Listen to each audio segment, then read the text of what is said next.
Hello guys, welcome ঘরোয়া homemade recipe চ্যানেলটিতে। দেখো, আজকে আমি একটু বাচ্চাদের খাবার দেখাচ্ছি। 1 থেকে 5 বছরের বাচ্চাদেরকে যে খাবারগুলো দেওয়া যায়, মাংস, বিশেষ করে মাংসটা আমি কিভাবে তৈরি করি সেটাই তোমাদের সাথে শেয়ার করছি। তো দেখো, আমি আমার বাচ্চা আছে বাড়িতে, ওর বয়স 4। তো ওকে আমি এইভাবে খাওয়াই। মাংস যেদিন হয় সেদিন একটা পিস মাংস দিয়ে আমি এইভাবে ওর জন্য রান্না করি।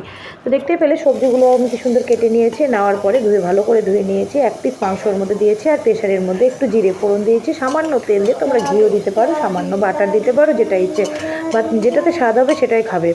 এমন নয় যে ঘি দেওয়া যাবে না, তেল দেওয়া যাবে না, শুধু বাটার দিয়েই করতে হবে, সেভাবে করো না।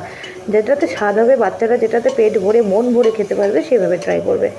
তো চলো, আমি সামান্য তেল দিয়ে দিয়েছি, দিয়ে ওর মধ্যে আমি একটু কালো জিরে ফোড়ন দিয়ে দিয়েছি, দিয়ে সবজিগুলো, পেঁয়াজ 2-4 কোয়া পেঁয়াজ, একটু রসুন 2 কোয়া রসুন ফোড়ন দিয়ে, একটা কাঁচা লঙ্কা ফোড়ন দিয়ে আমি বেশ ভালো করে নাড়িয়ে চাড়িয়ে সবজিগুলো দিয়ে দিয়েছি। এবার সবজিগুলোকে বেশ ভালো করে নাড়িয়ে চাড়িয়ে নুন হলুদ দিয়ে আমি বেশ পরিমাণ মতন জল দিয়ে আমি ঢাকনা দিয়ে বেশ সুন্দর করে সিটি মেরে নিয়েছি 3 থেকে 4টে।